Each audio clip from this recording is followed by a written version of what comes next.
The night air over London was heavy, damp with fog and the smell of coal smoke. Lantern light trembled along narrow streets, stretching shadows that seemed to move on their own. Somewhere far away, a church bell rang, slow and deliberate, as if counting down to something unseen. Inside a modest tavern near St. Paul's, for men stood in silence, their faces lit by candles that hissed softly as wax dripped onto rough wooden tables. A Bible lay open. Beside it, a square and compass reflected the firelight. One of the men, a soldier by posture and scars, swallowed hard. His name was Thomas Ashcroft, and war had carved its memory into his bones. He had marched through mud soaked with blood, heard men pray and curse with their last breaths, and learned that death followed plans written far from the battlefield. "Do you swear," the oldest man said quietly, his voice steady but grave, "to guard what is entrusted to you, even if it costs your name, your freedom, or your life?" Outside, thunder rolled across the sky. Ashcroft hesitated. For a moment, he was back on the battlefield. Smoke thick, ears ringing, the sharp crack of muskets tearing the air apart. "I swear," he said. The candle flame flickered violently, then steadied. The oath was taken. Something ancient had shifted. Years earlier, Ashcroft had learned what fear truly felt like. Not in London, but in the churned field of Flanders, where cannon fire never seemed to stop. The ground shook as iron tore through ranks of men who had been promised glory and returned as broken bodies. Orders were shouted, drowned out by screams and explosions. "Reload! Move forward!" a captain yelled, his voice hoarse. Ashcroft pressed his back against a shattered wagon, hands trembling as he rammed powder and shot into his musket. A young private crouched beside him, face pale beneath layers of dirt. "Why are we fighting here?" the boy whispered. Ashcroft opened his mouth, then closed it, because he knew the answer had nothing to do with honor or homeland. This war, like the others, was about power, who held it, who lost it, and who paid the price. A cannon blast threw both men to the ground. When the smoke cleared, the private did not rise. That war ended the way wars always did. Treaties were signed in warm rooms by men whose hands had never shaken from fear. Ashcroft returned to England carrying medals that felt heavier than chains. He began to notice patterns others ignored. Wars followed money. Revolutions followed ideas. And knowledge, real knowledge, was always hunted. London in the early 1700s was restless. Taverns buzzed with rumors. Pamphlets circulated quietly, challenging kings and churches alike. The old world, built on unquestioned authority, was cracking, and beneath the surface, groups formed to protect ideas that could not survive daylight. Freemasonry did not begin as a rebellion. It began as preservation. Stoneworkers had once built cathedrals using mathematics and geometry older than the churches they served. Their designs carried meaning, encoded truths passed down through generations. As kings consolidated power and churches tightened control, that knowledge became dangerous. Lodges disappeared. Masters vanished. Books were burned. Those who remained learned to whisper. In London, Ashcroft was approached not by force, but by curiosity. A man he barely knew spoke to him of symbols hidden in plain sight, of brothers who recognized each other without words. At first, Ashcroft listened out of boredom, then out of suspicion, finally out of belief. He attended meetings where no names were spoken aloud, where men from different classes sat as equals, where soldiers, merchants, and scholars shared information like ammunition before a battle. "They're watching us," one man murmured during a gathering, glancing at the shuttered windows. "Who?" another asked. "Everyone who fears a mind that can't be controlled." The first blow did not come with swords. A printer who worked with the lodges was arrested at dawn, accused of sedition. A meeting hall burned overnight, officials calling it an accident. Days later, a body surfaced in the Thames, hands bound, face unrecognizable. Ashcroft stood on the riverbank as the corpse was pulled free. The water lapped softly, indifferent. "This is a warning," a brother said under his breath. Ashcroft nodded. "No," he replied. "It's a test." Preparation followed. New members were chosen carefully, men who understood discipline, silence, and sacrifice. Some had worn uniforms. Others had worn chains. All were taught the same lesson. This path offered no glory. Oaths hardened. Signals were refined. Messages moved through ports and armies, through workshops and universities. Influence, not violence, became the weapon. Back in the tavern, as the candles burned low, Ashcroft felt the weight of what he had joined. This was not a war of open fields and banners. It was a war of centuries, fought in shadows, shaping revolutions before they began and empires after they fell. Outside, the fog thickened. Somewhere in the city, a bell rang again. And, unknowingly, the world took its first step into a conflict it would never fully see, only feel. The fog did not lift with the sunrise. It clung to London's streets as if the city itself were holding its breath. Ashcroft walked with his collar turned high, boots echoing softly against stone. Every sound felt louder now. Every face seemed to linger a moment too long. He had learned in war that danger often arrived quietly. Inside a rented room above a bookshop, the brothers gathered again. The smell of ink and paper mixed with candle smoke. A map lay spread across the table, not of battlefields, but of trade routes, ports, and political centers. "They are closing in," said a merchant named William Hart, his finger tracing the Thames. "Printers are being questioned. Sailors are being searched. And the lodges in France?" someone asked. "Already under suspicion. Paris is restless." Ashcroft listened, arms crossed, eyes fixed on the map. "Then we move faster," he said, "before fear makes us careless." Fear was already there. It sat in the silence between sentences, in the way men paused before speaking names. Outside, a cart rattled by, and more than one hand moved instinctively toward a hidden knife. News arrived with a runner just before dusk. A lodge outside the city had been raided. No charges. No explanation. 3 men taken. The room fell still. "They won't survive interrogation," a younger brother whispered. Ashcroft closed his eyes briefly. He had seen enough prisons to know what waited behind those doors. "Then we make sure it costs them," he said. "Not in blood. In consequence." That night, messages were sent along routes that had once carried stone and timber. Now they carried warnings. A banker withdrew support from a crown-backed venture. A ship failed to receive clearance. A key vote in Parliament shifted unexpectedly. Those in power felt it like a sudden chill. In France, the pressure was worse. Ashcroft was sent across the channel under the name of a trade advisor. The crossing was rough. Waves slamming against the hull as wind screamed through the rigging. "Storm's coming," a sailor shouted. Ashcroft gripped the rail, salt spray stinging his eyes. He had faced cannon fire with less unease. This war had no clear lines, no uniforms to identify friend from enemy. Paris greeted him with tension. Soldiers patrolled streets that smelled of bread and smoke. Whispers followed him through taverns and salons alike. The lodges are met deeper underground, candlelight reflecting off damp stone walls. "They're afraid," a French brother said quietly. "The church warns of heresy. The crown warns of treason." Ashcroft replied, "They warned the same before every war I fought." Fear is a familiar language. But fear made men break. A week after his arrival, one did. A courier failed to arrive at a meeting point. Hours later, bells rang across the city as guards dragged prisoners through the streets. Ashcroft watched from a window as a familiar face was shoved to the ground. "They have him," someone said behind him. That night, the lodges debated in hushed voices. Some argued to disappear, to scatter until the storm passed. Others demanded action. Ashcroft spoke last. "If we vanish, the knowledge vanishes with us," he said, "and they win without firing a shot." A plan formed, dangerous and precise. Documents exposing corruption within the church's own financial networks were to be released, not publicly, but selectively, enough to fracture alliances, enough to make their enemies turn on one another. The risk was enormous. The night the documents moved, rain fell hard against the rooftops. Ashcroft waited in an alley as footsteps approached.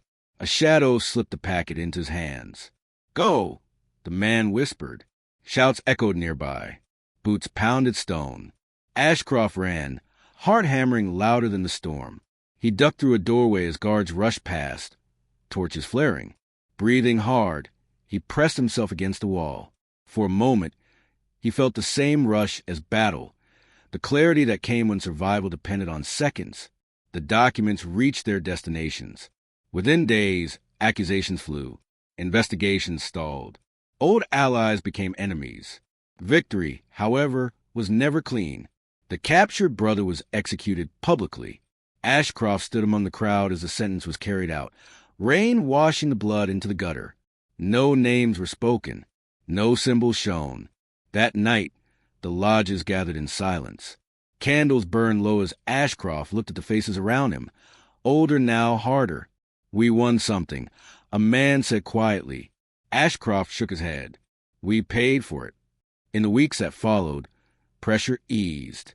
Raid slowed. The Crown turned its attention elsewhere.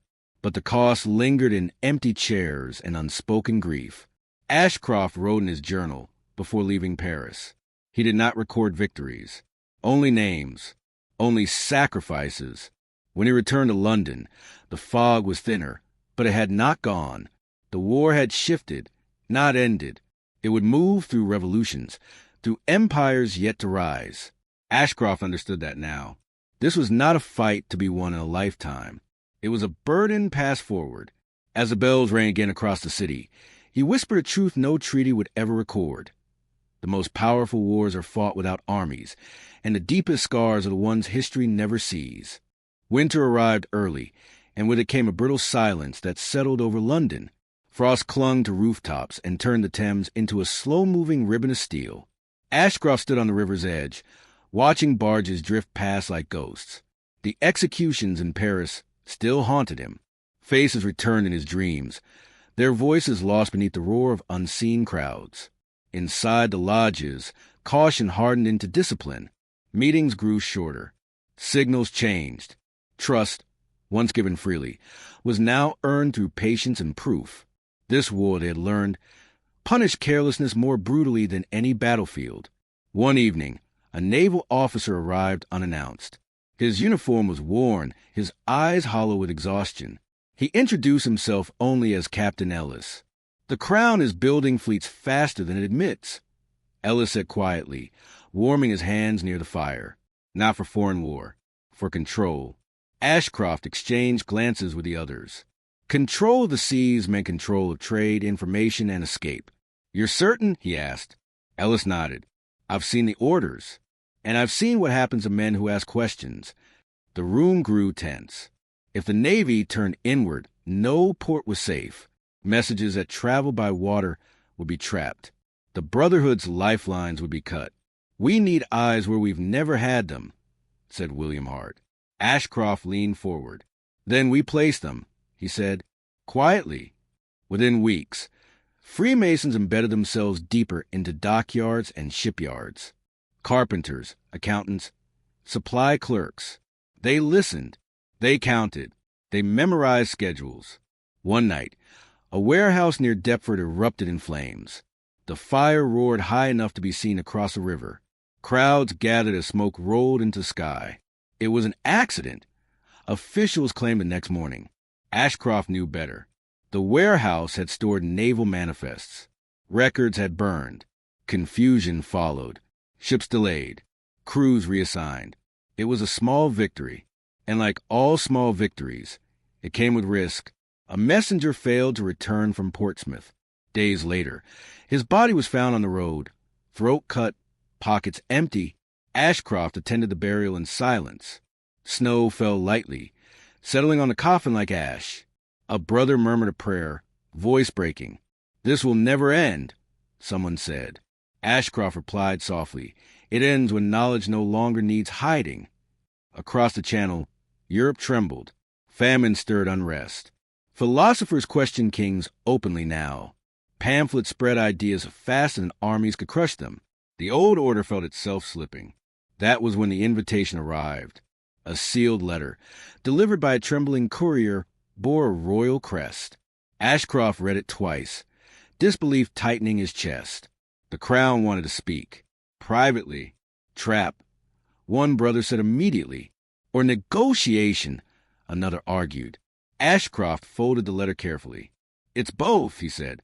And that's why I'm going. The palace corridors were warm and bright, guards lining the walls in polished armor. Ashcroft's footsteps echoed as he was led into a chamber heavy with velvet and gold. A minister stood waiting, expression unreadable. You move resources without authority, the man said. You influence men without titles. Ashcroft met his gaze. Ideas don't require permission. The minister's smile was thin. Careful. Empires have crushed men for less. Ashcroft answered calmly. Empires fall when they crush too many. The meeting ended without threats, without promises. But as Ashcroft left, he felt the weight of unseen eyes. The crown now acknowledged the Brotherhood's existence. That alone changed everything. Soon after, unrest spilled into the streets. Riots over bread turned into protests against taxes. Soldiers hesitated. Some lowered their weapons. Others did not. Ashcroft moved through the chaos, helping where he could, guiding brothers to safe houses as patrols swept neighborhoods. The sounds of shouting and breaking glass filled the air, sharp and relentless. A musket fired nearby.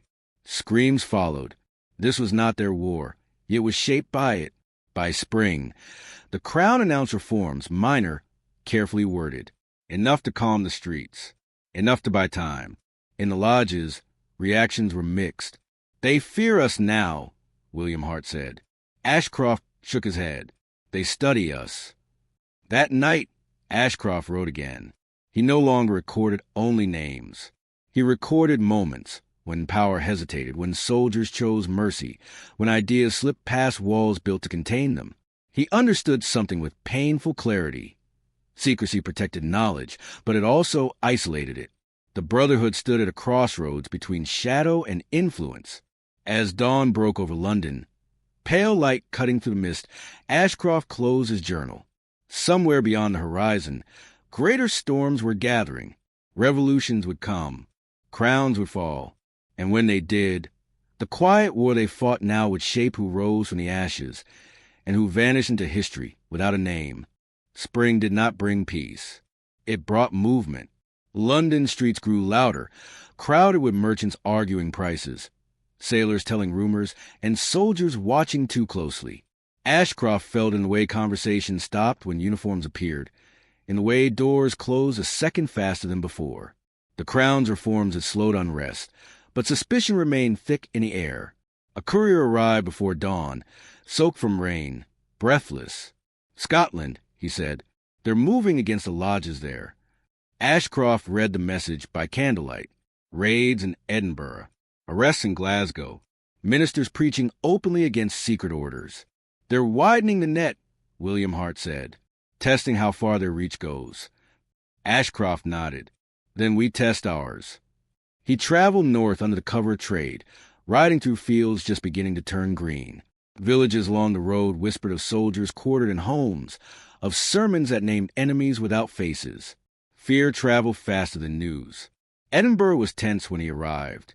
Guards stood at key crossings, their eyes sharp, hands resting near sore hilts. Ashcroft met the Scottish brothers beneath a brewery, the air thick with yeast and smoke.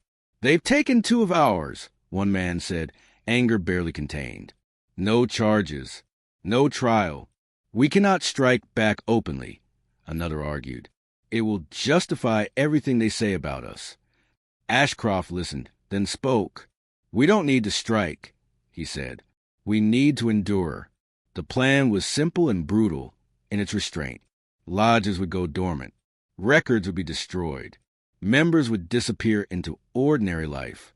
Knowledge would be carried only in memory. That night, Ashcroft watched as men burned papers they had guarded for decades. Flames ate through ink and parchment, turning secrets into smoke. This is surrender, someone whispered. No, Ashcroft replied. It's survival. Days later, soldiers stormed the brewery. They found empty rooms and cold ashes. Furious officers questioned shopkeepers and innkeepers, finding nothing but confusion. But survival carried its own cost. Without lodges, coordination faltered. Messages were delayed. Trust weakened. Worse news followed. In Germany, lodges faced bans. In Italy, the church declared membership a mortal sin. Across Europe, the Brotherhood was named an enemy of order. Ashcroft returned to London carrying the weight of it all. He found the city braced for impact, like a man holding his breath before a blow. The blow came not from soldiers, but from betrayal. A man Ashcroft had trusted for years failed to show for a meeting. By nightfall, rumors spread of an informant paid in gold and protection. Names were compromised, safe houses exposed. Ashcroft moved quickly, guiding families out of the city, burning signs and symbols as he went. One house was raided moments after they left. He heard the crash of doors and shouted orders echoed down the street. Heart pounding, he slipped into an alley, rain soaking through his coat. This was closer than any battlefield. A week later, the informant was found dead in an apparent robbery. No one claimed responsibility. No one spoke of it aloud. Victory felt hollow. In the aftermath, the lodges face a reckoning. Some argue for full disappearance, to wait out the storm in silence. Others believe the time had come to influence openly, to shape the coming age rather than hide from it. Ashcroft stood between them. Secrecy protected us when knowledge was forbidden, he said. But the world is changing. Ideas are already loose. We cannot put them back. And if openness destroys us, someone asked, then at least what we guarded will survive beyond us. The debate lasted until candles burned low. No final decision was reached. Only an understanding. The old methods were failing. Outside, bells rang as news spread of unrest in the colonies. Across the ocean, subjects questioned kings with a boldness unseen before. Ashcroft felt a shift like the distant rumble before an earthquake. He walked home through streets slick with rain, passing taverns alive with argument. Men spoke openly of liberty, of rights, of representation. Words at once whispered now echoed. That night, Ashcroft dreamed of stone walls cracking, of light spilling through ancient symbols carved into cathedrals. He woke before dawn, heart racing. He knew then that the war they fought was entering a new phase, not one of pure survival, but of consequence. As the sun rose weakly over London, Ashcroft wrote a single line in his journal.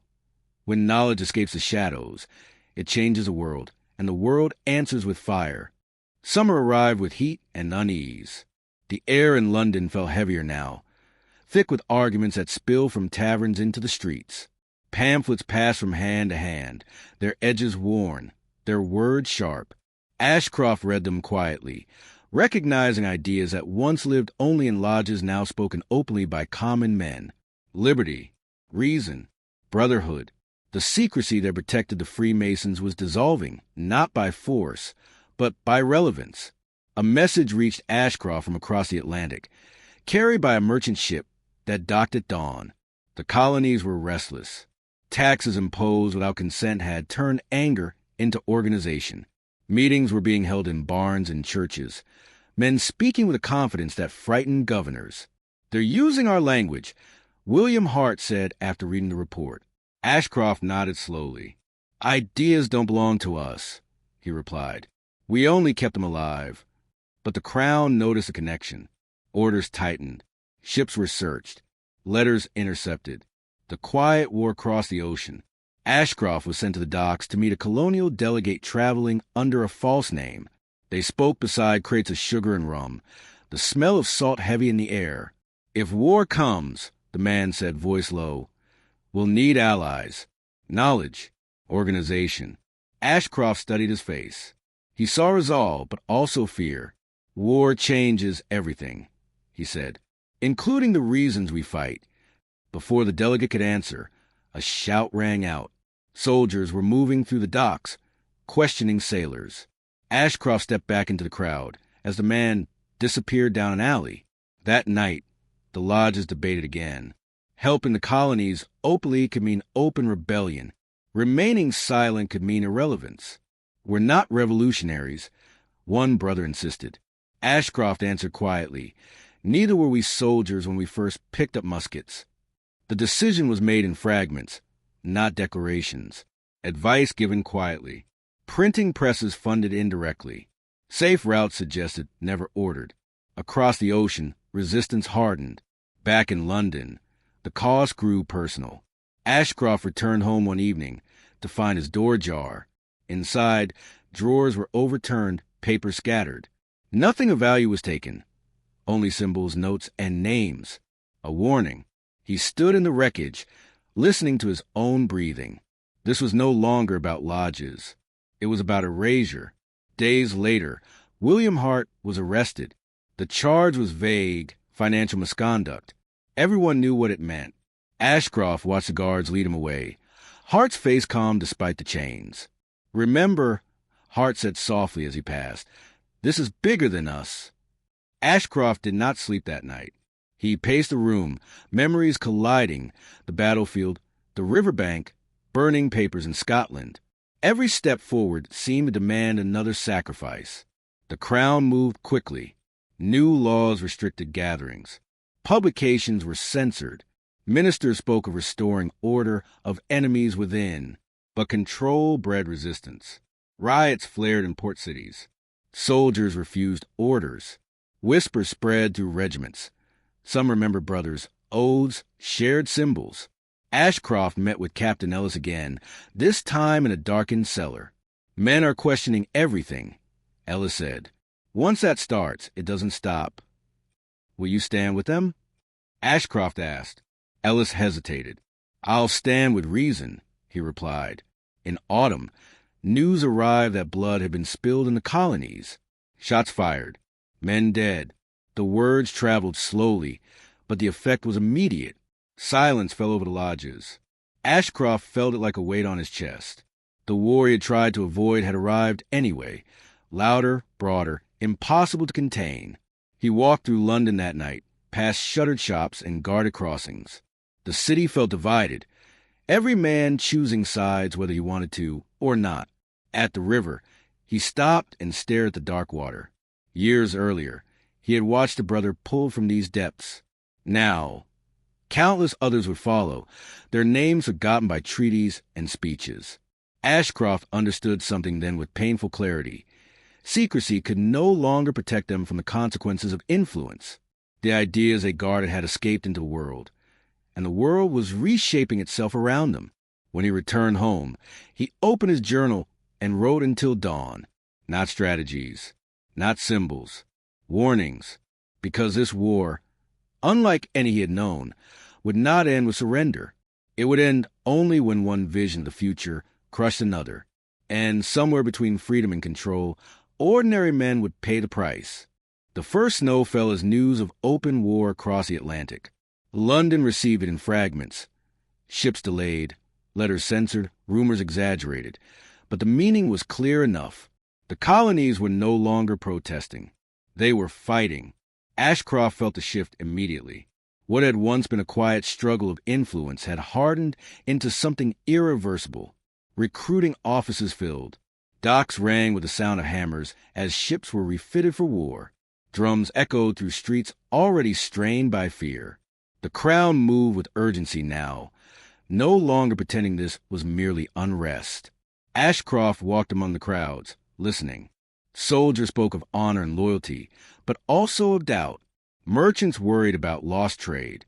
Families whispered about sons who might never return. At a lodge meeting held in a cellar beneath a shuttered inn, the brothers faced their most difficult choice yet. "If we're seen aiding the rebels," one man said, "we'll be destroyed. And if we don't," another replied, "everything we've stood for will be written by others." Ashcroft listened, hands folded, eyes tired. "War doesn't ask for permission," he said finally. "It only asks who benefits and who bleeds." They agreed on restraint, but restraint now meant risk. Couriers were watched, symbols recognized. Several brothers vanished without explanation. Ashcroft was summoned again, this time not by ministers, but by a general. The meeting took place in a cold stone office lined with maps marked in red and blue. "You've traveled," the general said, studying him. "You've spoken to men on both sides." Ashcroft met his gaze. "I've listened," he said. "Then listen now," the general continued. "The Crown needs stability. Chaos favors no one." Ashcroft answered carefully. "Stability built on force rarely lasts." The general's jaw tightened. "Choose your words wisely." The meeting ended with an unspoken threat. Ashcroft left knowing he was now fully visible. That night, soldiers searched 3 known safe houses. 2 were empty. 1 was not. Ashcroft arrived too late, finding shattered furniture and blood smeared across the floor. No bodies. No answers. Grief was no longer abstract. It had weight, smell, sound. Across the ocean, battles intensified. Ashcroft received reports through broken channels.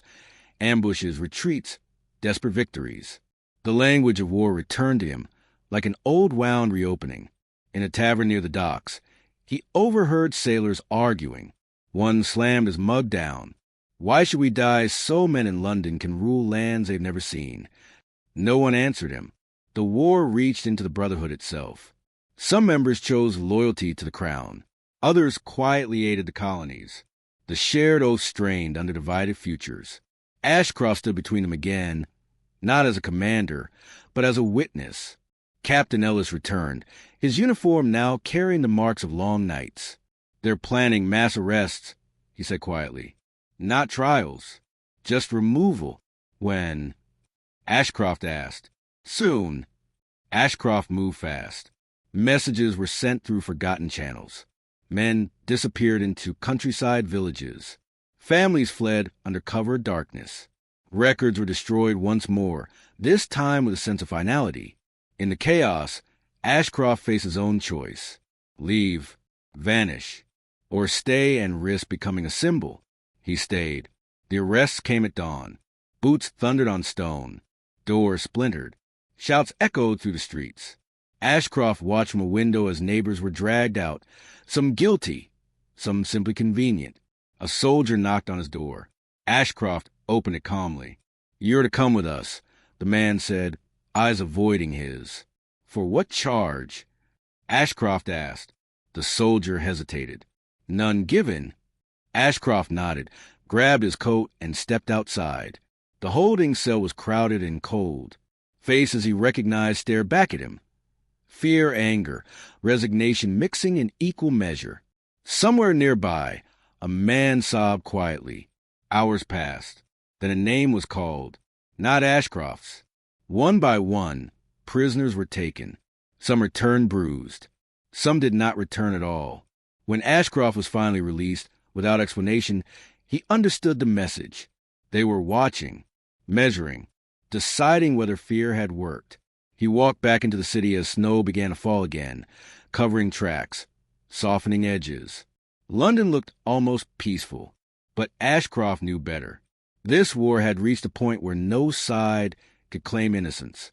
Knowledge had armed men with ideas, and ideas had armed men with guns. As night fell, Ashcroft lit a single candle and sat in silence. For the first time, he wondered not whether the Brotherhood would survive, but whether the world that emerged from this war would remember why they ever existed at all. The snow melted into gray slush as spring returned, but the cold never truly left. London moved as if under a constant watch, every street corner feeling like a checkpoint, every conversation edged with caution. Ashcroft walked carefully now, not because he feared arrest, but because he feared becoming careless. Carelessness had already taken too many. The war across the ocean grew louder. Ships returned damaged, sails torn, hulls scarred by cannon fire.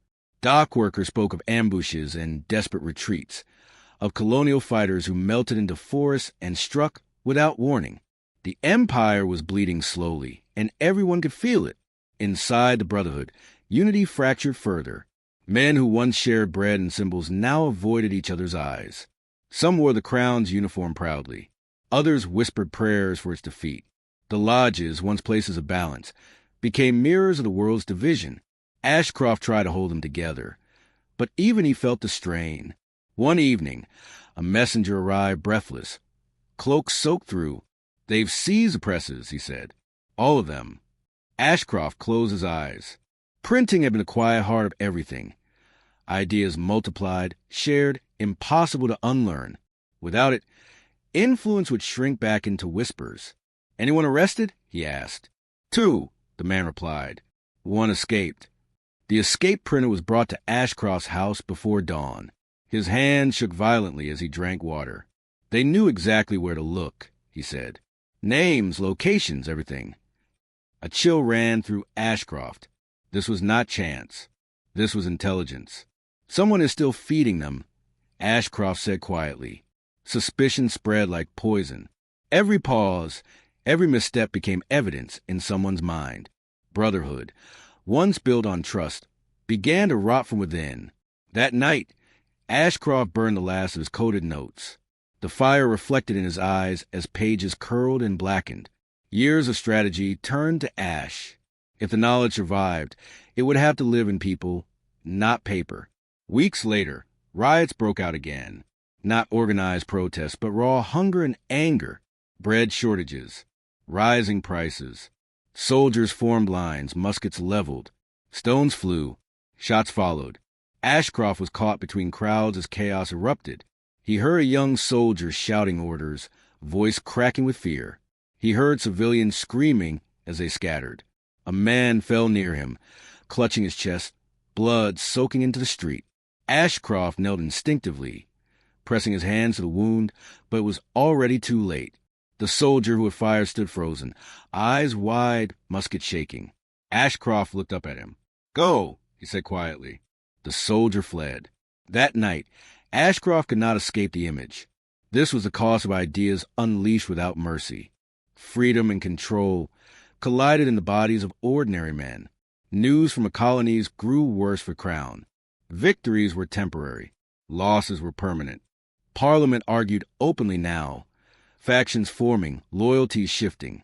Ashcroft was summoned once more, this time not by soldiers or ministers, but by a man who wore no uniform at all. The meeting took place in a private room above a quiet tavern. "You've seen enough wars to know how this ends," the man said, pouring wine neither of them touched.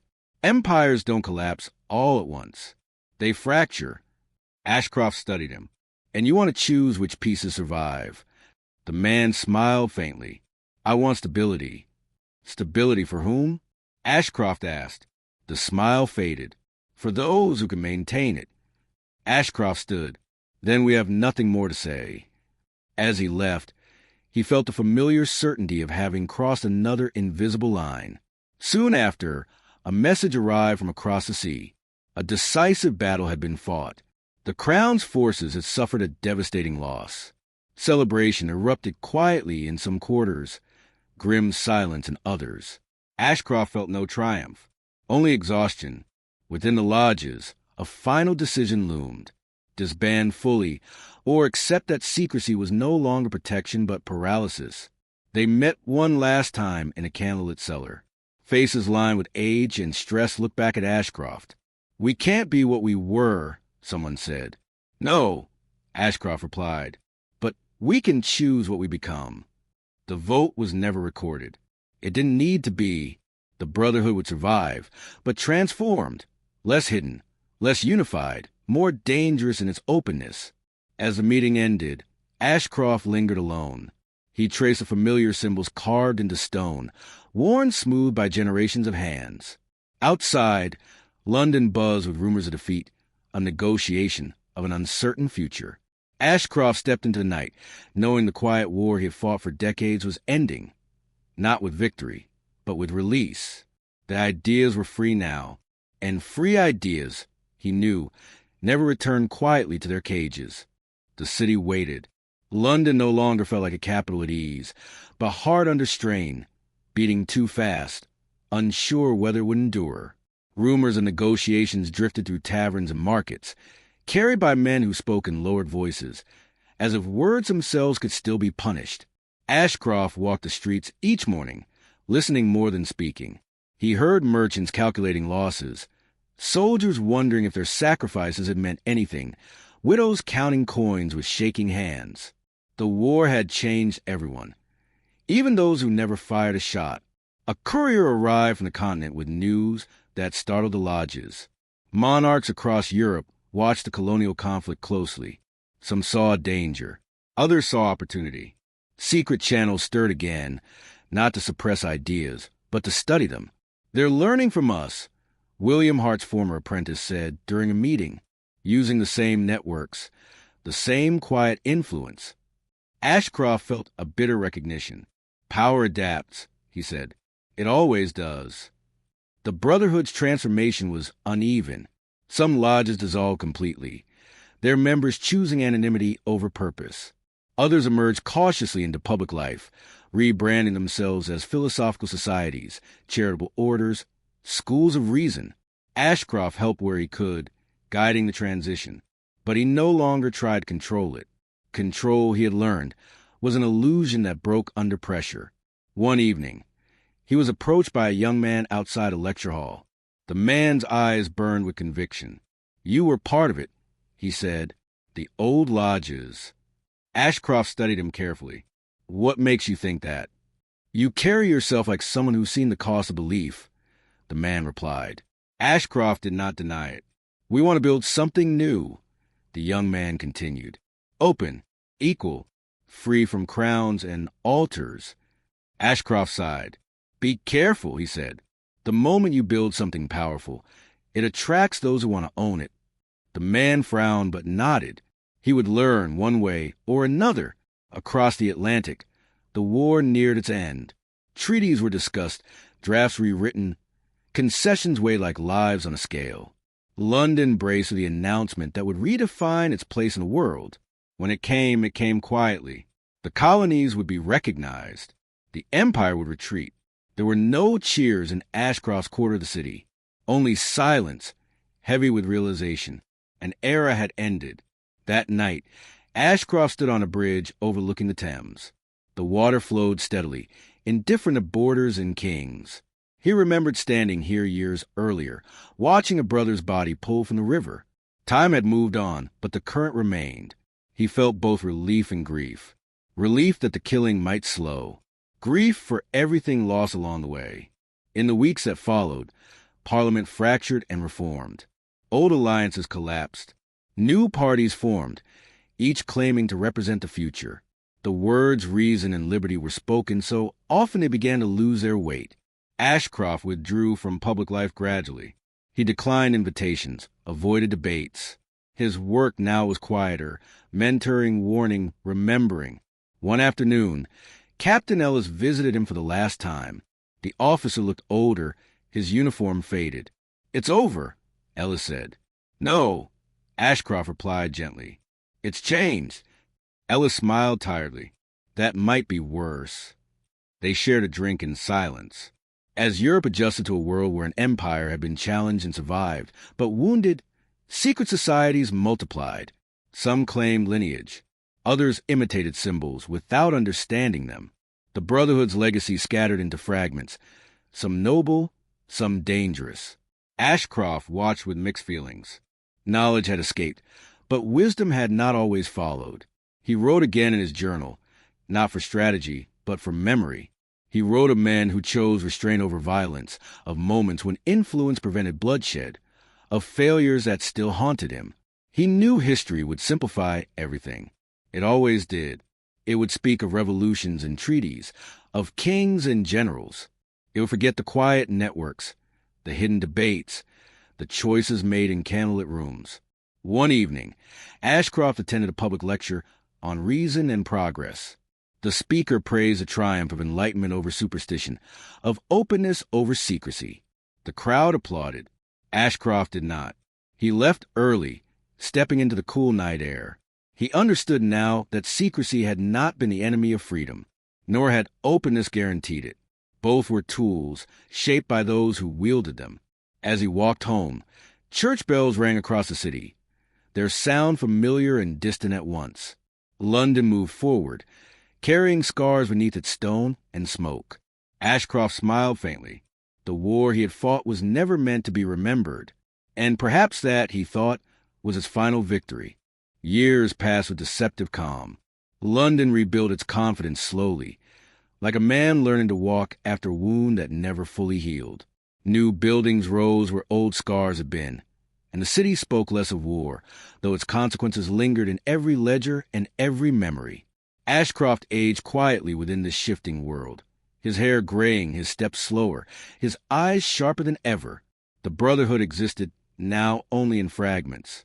Some lodges operated openly as philosophical circles or charitable orders. Others vanished completely, leaving behind rumors and symbols stripped of meaning. Ashcroft watched as the name once whispered with fear became a curiosity, then a commodity. He was invited to a gathering one evening, held in a well-lit hall rather than a cellar. No guards, no coded knocks. Men spoke freely, glasses raised, symbols displayed without caution. "This is progress," a young organizer said proudly. "Transparency." Ashcroft looked around at the crowd. He saw ambition burning brighter than understanding. "Transparency without discipline," he replied softly, "is just exposure." The man laughed, not hearing the warning. Beyond Britain, Europe stirred again. Old rivalries reemerged. New alliances formed. The lessons learned from the colonial war were studied, copied, weaponized. Ideas once meant to restrain power were now used to legitimize it. Ashcroft received letters from the continent describing movements that spoke of brotherhood while demanding obedience, of equality enforced by force. The words were familiar. The intent was not. "This is the danger," Ashcroft said during a rare meeting with trusted allies. Symbols outlive their meaning. They could be worn by anyone. Some listened, others did not. In France, unrest boiled again. Hunger and resentment fed radical voices. Ashcroft watched from afar as events spiraled beyond reform. What began as demands for representation hardened into something far more violent. When news of executions reached London, Ashcroft felt the old weight settle in his chest. He recognized the rhythm of it. Revolution, once unleashed, rarely followed the plans of those who started it. "You helped start this," a former brother accused him bitterly during a private conversation. "These ideas."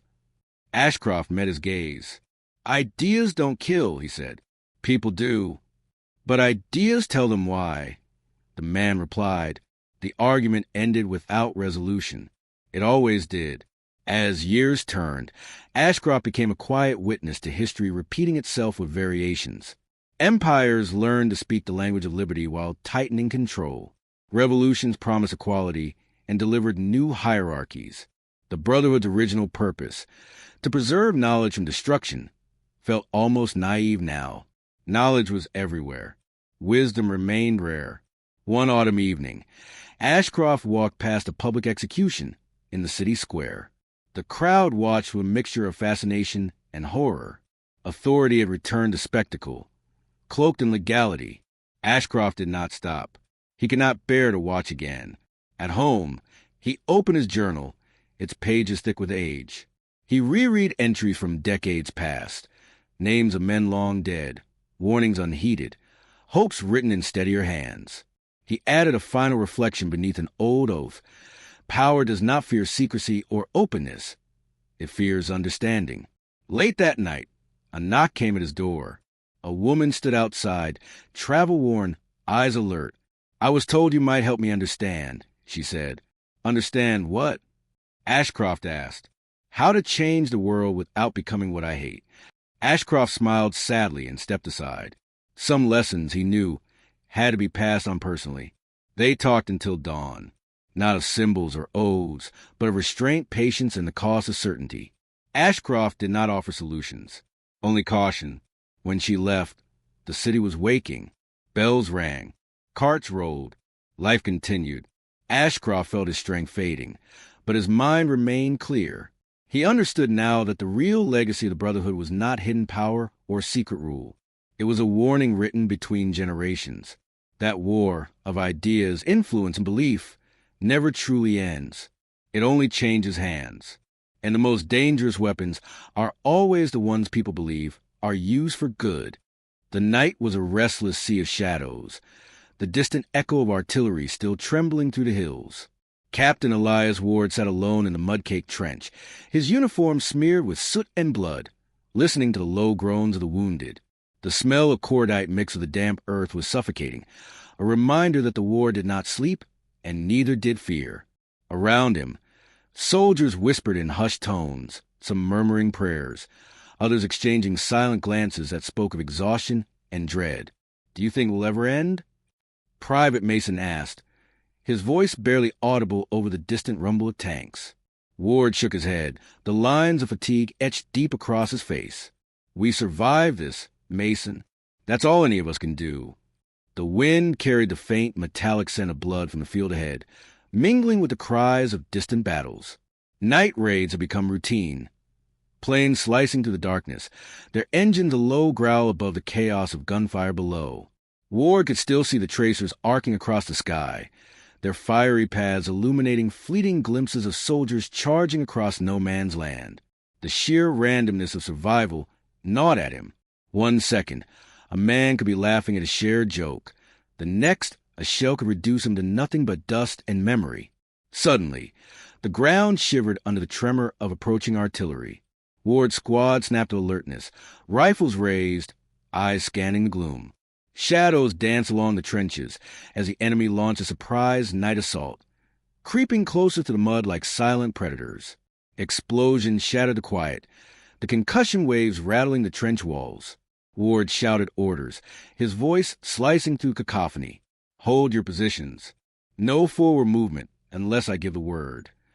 Private Daniels, the youngest of the unit, froze, eyes wide as he peered into the smoke.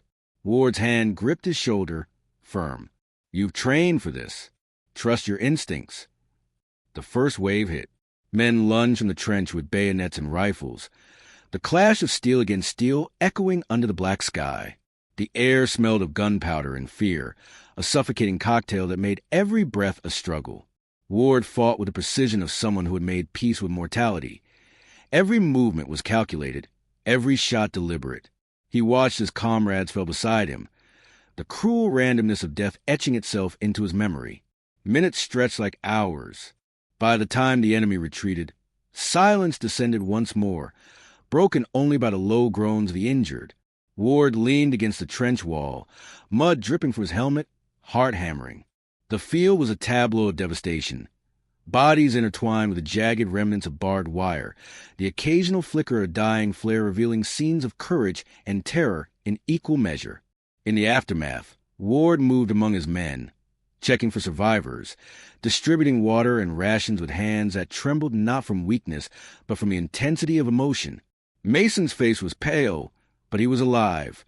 Daniels, miraculously, had survived as well, though his uniform was shredded, blood seeping through in dark stains. "We made it through," Mason whispered, voice shaking. "Not because we were lucky," Ward replied quietly, his gaze sweeping the battlefield. "Because we refused to give in." As dawn approached, the horizon was painted in shades of bruised purple and fiery gold. Smoke still rose from smoldering wreckage, twisting and curling in the wind, carried with it the silent testimony of the night's horror. Ward allowed himself a moment of reflection. Each battle left scars, visible and invisible, but they also left something else, the unyielding truth of sacrifice, of the human will to endure against all odds. Later, Ward found himself crouched beside a small fire, a rare comfort in the trench. Around him, soldiers huddled in silence, the quiet of fragile truce with the war. The firelight danced across their faces, illuminating eyes glazed with fatigue, yet burning with a stubborn resolve. "Do you think anyone will remember us?"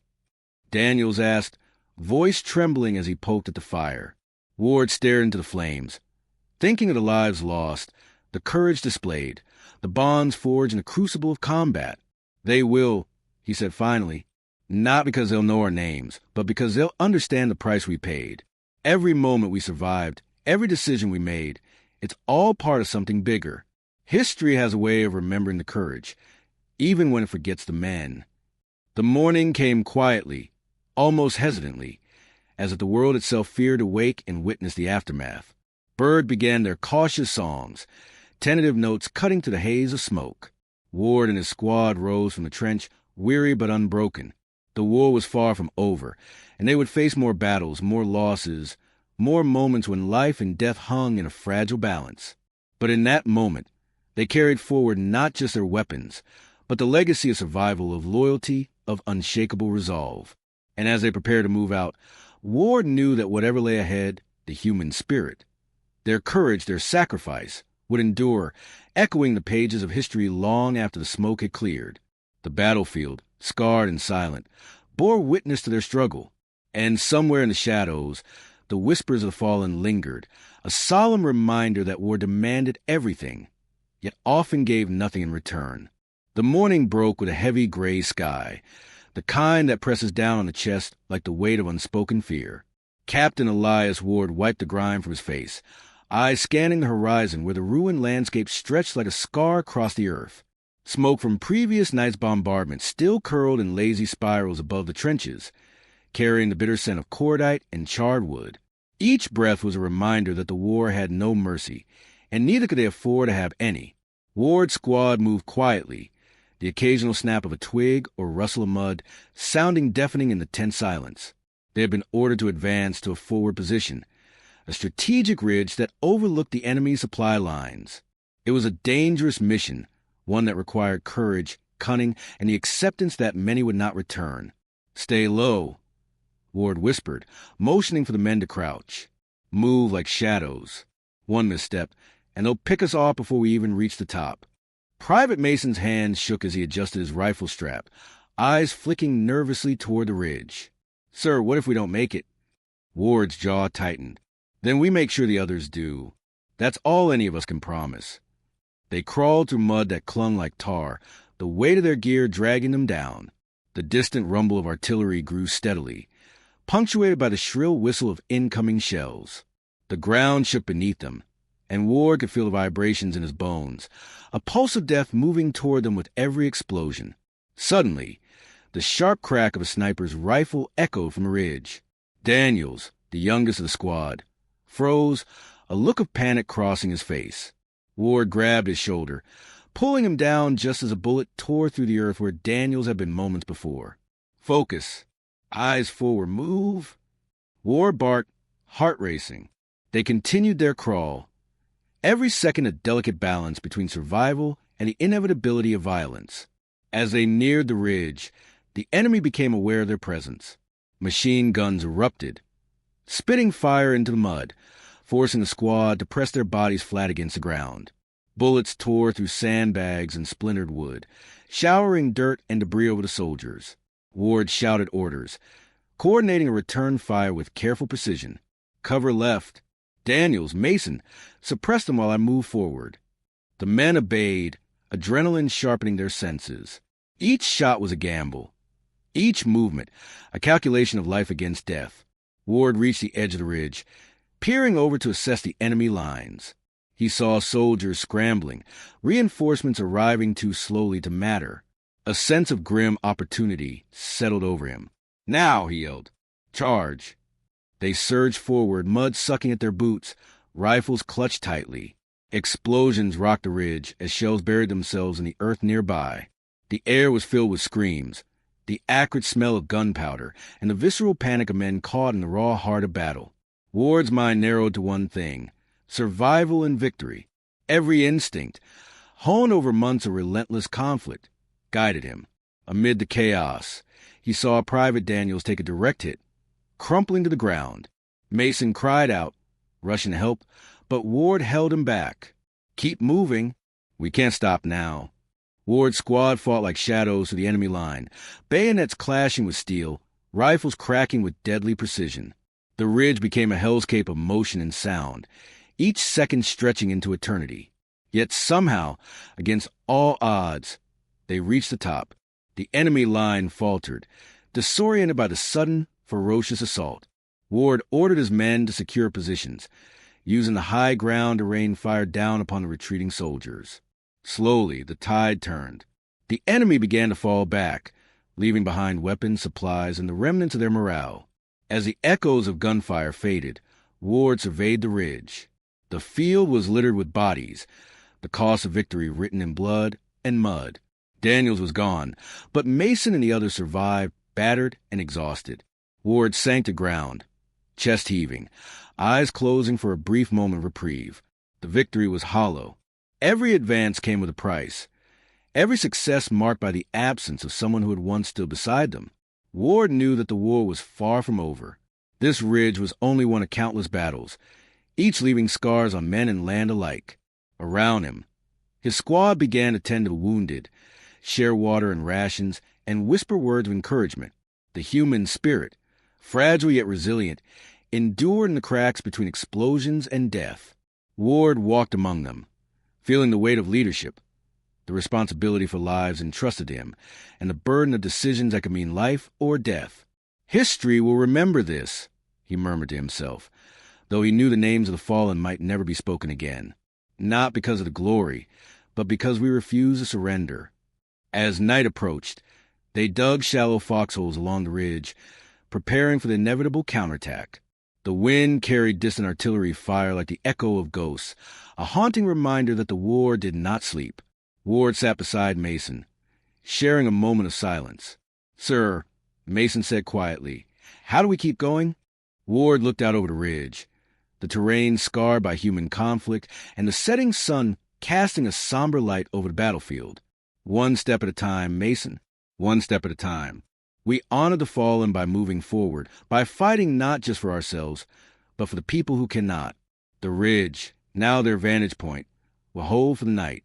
The squad, weary but unbroken, stared into the darkness, waiting for the next wave, the next test of courage.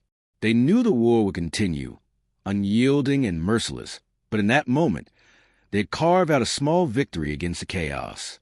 And somewhere in the smoke and shadows, the legacy of their courage was written, not in the grand gestures of history, but in the quiet resilience of men who refused to yield, who stared into the abyss and chose to fight, knowing the cost and embracing it nonetheless.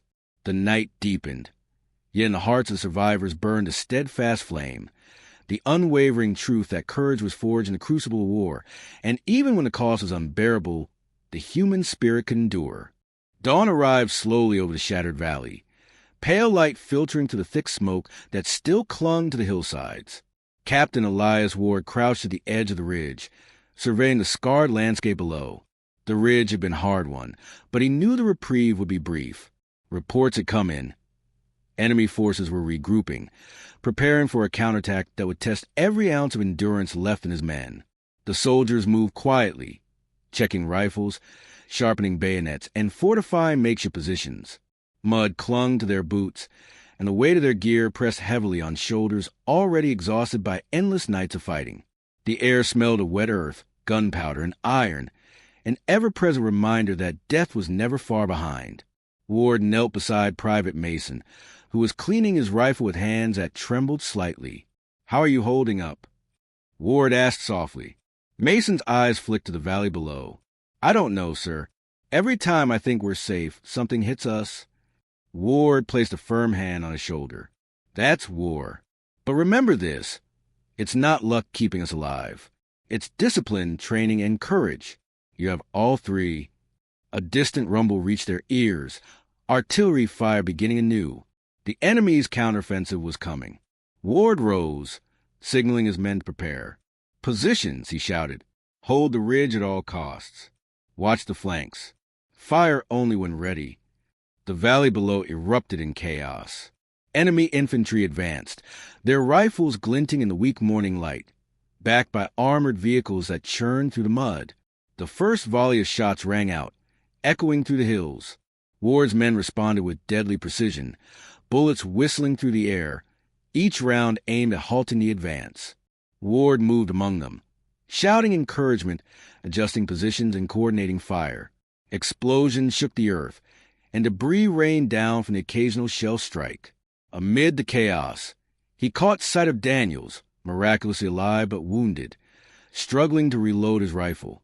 Ward sprinted to his side, dragging him into cover. "You're not dying here, Daniels." Ward yelled over the din, checking the blood seeping through his uniform. Daniels nodded weakly, gripping his rifle as if it were a lifeline. The battle stretched on, relentless. Tracer rounds arced across the sky, illuminating fleeting images of soldiers falling, scrambling, and fighting with a desperation born of survival.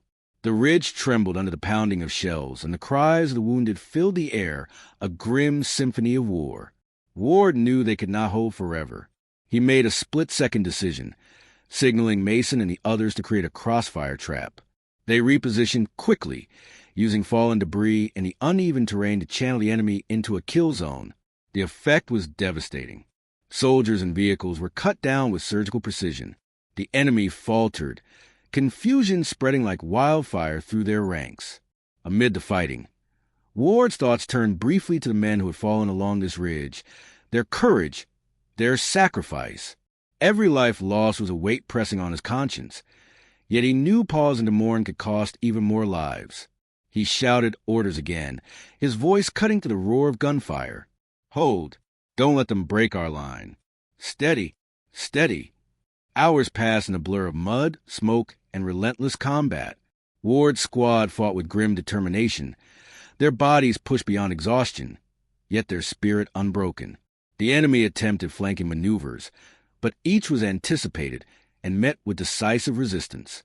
Ward's tactical awareness, combined with the sheer grit of his men, kept the ridge secure. By mid-afternoon, the enemy's resolve began to crumble. Their supply lines were disrupted, and their advance had stalled. Ward took a moment to catch his breath, scanning the battlefield for signs of regrouping. The ridge was battered, the earth torn and littered with debris, yet it held. His men were bloodied and bruised, but alive. Mason approached, wiping sweat and grime from his face. We did it, sir. We held them." Ward nodded, his gaze sweeping the valley below. "For now," he said quietly. But war isn't about one ridge. It's about enduring, surviving, and pushing forward no matter the cost. As the enemy retreated, Ward allowed himself a brief moment to reflect. He thought of the men who would never see another sunrise, of families left behind, of the countless small acts of bravery that often went unnoticed in the grand tapestry of war. Yet, despite the carnage, there was a spark, a stubborn glimmer of humanity that endured even in the darkest hours. That night, they fortified their positions, tending to the wounded and sharing sparse rations. Fires flickered in the trenches, casting long shadows across faces marked by fatigue and grief. The men spoke in hushed tones, sharing memories, fears, and the occasional quiet joke to stave off despair. Ward listened, offering words of comfort where he could, silently acknowledging the invisible scars they all carried. He sat apart for a moment, staring at the stars above. They seemed impossibly distant, a stark contrast to the violence below. Yet in that cold light, he found a measure of peace. Courage, he realized, was not the absence of fear. It was acting in spite of it. Sacrifice was not meaningless.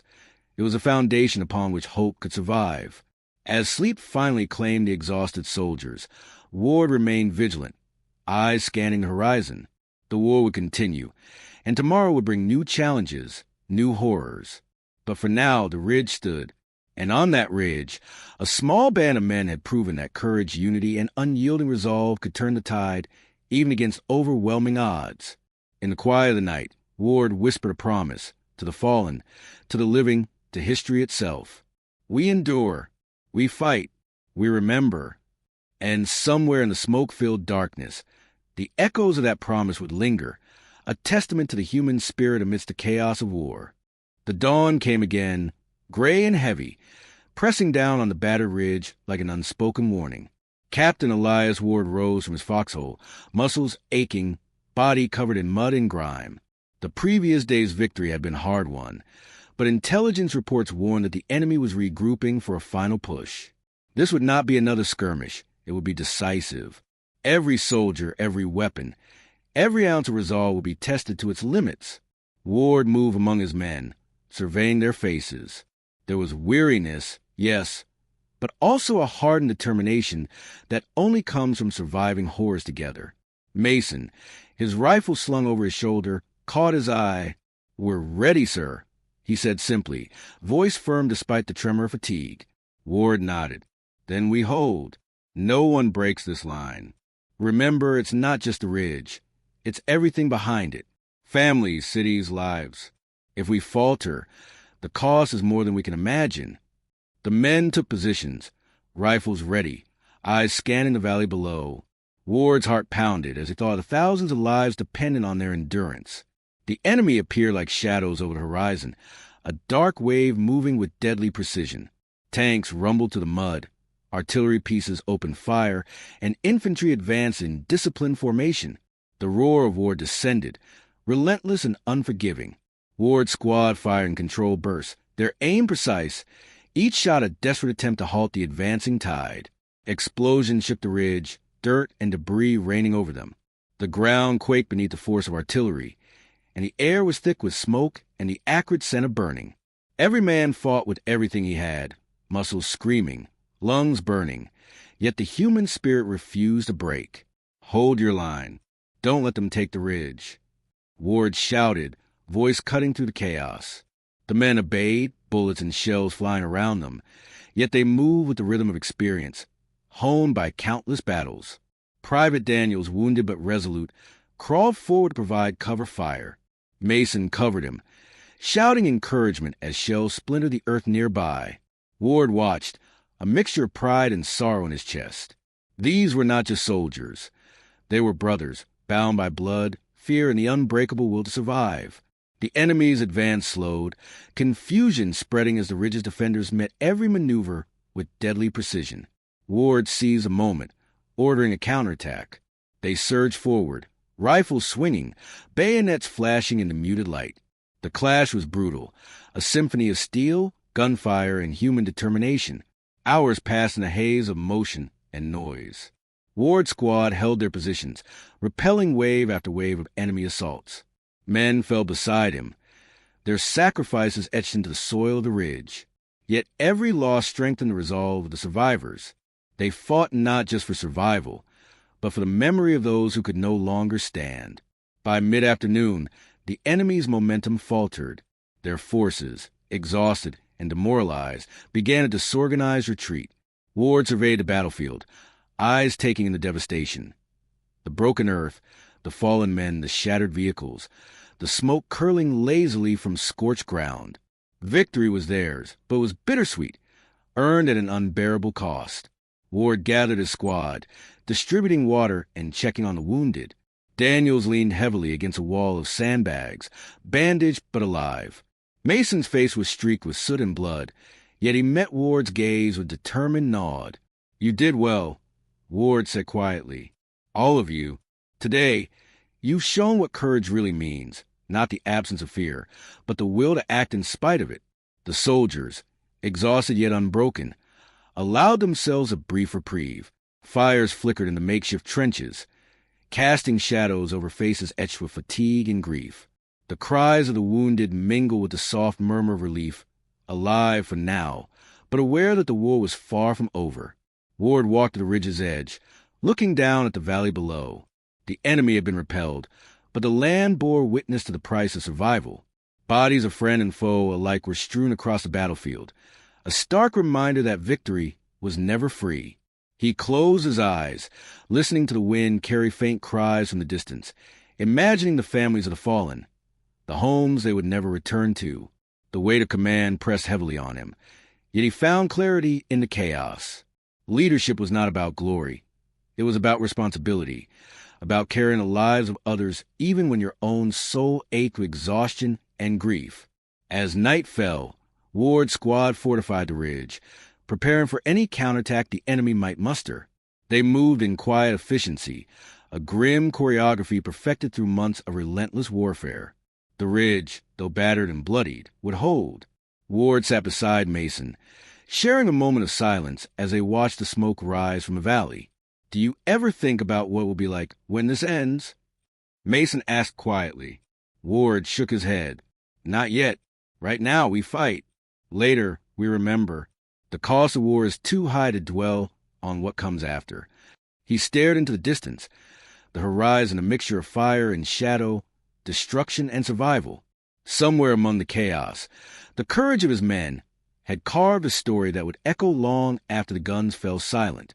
It was a story not of victory alone, but of endurance, sacrifice, and the unshakable human spirit.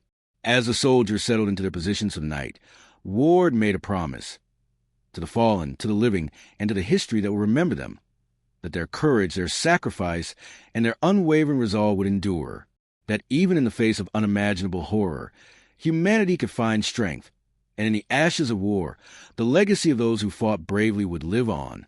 And in the quiet that followed, amid smoke and shadows, Ward understood the truth.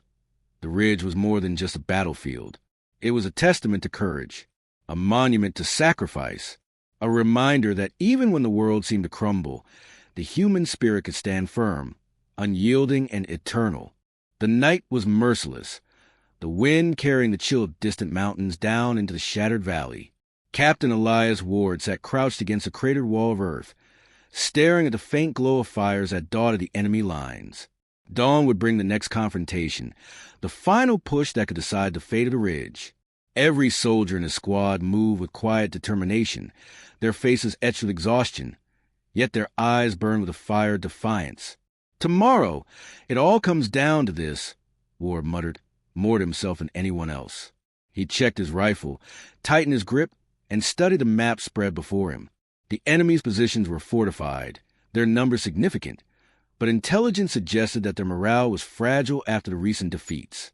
One decisive strike could shatter their will, but would demand every ounce of courage his men could muster. Private Mason approached, his uniform still smeared with mud and blood. "Sir, do you really think we can hold it?" Ward looked at him, tired but unwavering. "We won't just hold it. We'll take the fight to them. Hit them before they can regroup. It's dangerous, and yes, many won't make it. But what we do tomorrow will echo far beyond this ridge." The men huddled together, sharing whispered prayers and quiet words of encouragement. Daniels, leaning heavily on his rifle, managed a weak smile, a flicker of hope amidst the dread. The weight of the past battles hung over them. Friends lost, nights spent in mud and blood, but also forged a bond that made them more than soldiers. They were brothers, tied together by shared fear, sacrifice, and unwavering will to survive. As dawn broke, a pale light revealed the enemy forces gathering at the valley floor. Tanks rumbled forward, artillery positions braced, and infantry prepared for the inevitable clash. Ward took a deep breath, signaling his men to take their positions along the ridge. "Remember," he said, voice low but resolute, "this is more than just a battle. It's our stand. Fire only when you see the target. Move with precision. We hold this line together, or not at all." The first shots rang out, piercing the fragile morning air. Bullets whistled across the ridge, tearing through earth and debris. Explosions shook the ground, hurling dirt and rock into the sky. Ward's squad responded with disciplined precision, targeting the advancing enemy with deadly efficiency. Tracer rounds arced through the smoke, painting fleeting patterns of destruction. Amid the chaos, Ward moved like a shadow, shouting orders, adjusting positions, and providing cover wherever it was needed. Daniels fired from behind a sandbag, Mason covering his flank, while Ward coordinated the larger defense, anticipating enemy movements with the sharp instincts of a seasoned commander. Hours dragged on in a relentless storm of violence. The enemy pressed harder, attempting flanking maneuvers and concentrated assaults, but the ridge held. Each wave of attackers was met with a storm of fire and the unwavering resolve of men who had learned to embrace fear as a weapon rather than a weakness. Ward's thought occasionally drifted to the men who had fallen on this ridge, their courage, their sacrifices. Each life lost was a weight on his conscience, yet he could not dwell. Survival demanded focus, calculation, and decisiveness. One wrong move, and the entire ridge could fall. Midday brought a tense lull. Smoke from burning vehicles rose into the sky, and the valley was littered with the remnants of the enemy's failed attacks. Ward's squad took the opportunity to regroup, distribute water, check on the wounded, and reload weapons. Despite exhaustion, the men moved with quiet efficiency, their discipline a testament to their training and resolve. But there was no time for rest. Intelligence confirmed that the enemy was preparing a final concentrated assault, a desperate gamble to reclaim the ridge. Ward knew that this would be the true test, the moment when courage would either falter or be immortalized. "Men," he said, voice steady despite the tension, "this is it. Hold your ground. Fight with everything you have. Today, we make history. Not for glory, not for medals, but for every life that depends on this line. We fight and we endure." The enemy attacked with brutal determination. Tanks crushed earth and barbed wire alike. Infantry surged in waves, and artillery thundered across the valley. Ward's squad responded with everything at their disposal: rifles, grenades, strategic flanking, and sheer willpower. Every second was a battle against death itself. Ward moved from cover to cover, checking on his men, encouraging them, and taking precise shots to neutralize key threats. Daniels, Though weak from his prior injury, fired relentlessly. While Mason provided covering fire, their teamwork seamless despite exhaustion. The ridge became a furnace of fire and smoke, a maelstrom where courage was forged in the crucible of chaos. Hours passed in a blur of sound and motion. Ward's mind narrowed to the rhythm of survival. The arc of a bullet, the recoil of a rifle, the scream of enemy charges. Bodies fell around him, yet the line held, and slowly, inexorably, the tide turned. The enemy, battered and demoralized, began to retreat, their coordinated assault crumbling under the relentless defense of Ward's men. By late afternoon, the ridge was secure. The battlefield was littered with debris, wreckage, and the silent testimony of sacrifice. Ward's men, though exhausted and bloodied, stood triumphant, having weathered the storm and preserved the line. The victory was earned at a staggering cost. Each life lost a reminder that courage demanded sacrifice. Ward looked over the ridge, the valley below a testament to brutality and resilience of war. Fires still smoldered, smoke curling into the sky, and the cries of the wounded echoed in the distance. Yet amidst the devastation, there was triumph, proof that even in the darkest hours, humanity could endure. He knelt beside Mason and Daniels, offering a quiet word of praise. You've done well, all of you. Today, you've shown what it truly means to fight, not for fame, not for medals, but for life itself and for the men beside you. The soldiers allowed themselves a moment of reflection, tending to the wounded, sharing water, and whispering quiet prayers for the fallen. Ward stood at the ridge's edge, staring into the horizon, knowing the battle was far from over, yet finding solace in the endurance of his men and the legacy they were creating. As night fell, the ridge was quiet but vigilant. Ward's thoughts drifted to men who would never see another sunrise, to families waiting far away, and to the enduring human spirit that had carried them through so much. In the heart of war, amidst blood and mud, courage had prevailed, and the memory of these sacrifices would echo far beyond the battlefield. And in that silence, Ward understood the truth that guided him through countless battles. Courage is not the absence of fear.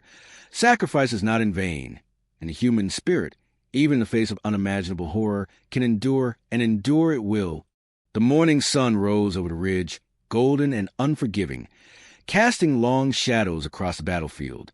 Captain Elias Ward stood at the edge, surveying the land he and his men had fought so fiercely to hold. The valley below was quiet now, the remnants of war scattered like bones in a graveyard.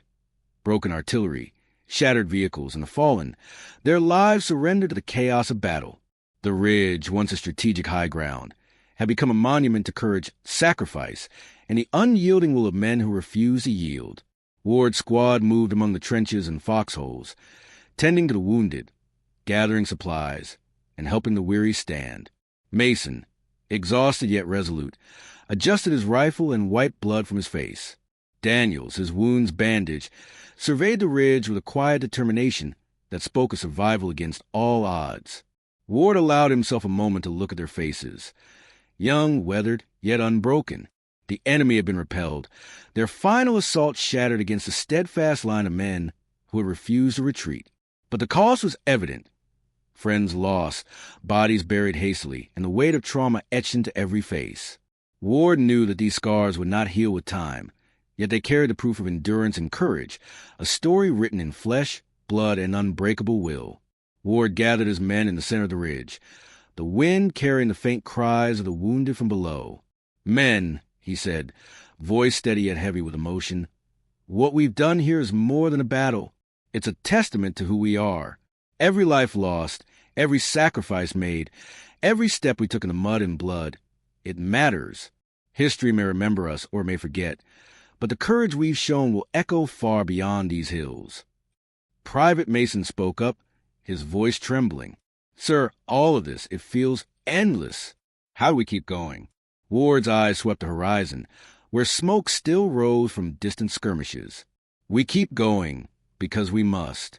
Because courage isn't measured in victories alone, but in the decision to stand, to fight, and to survive when everything seems lost. Every step we've taken has carried the weight of life itself, and that is worth every ounce of effort, every sacrifice. They moved through the ridge, tending to what remained, gathering supplies, and marking the fallen for proper remembrance.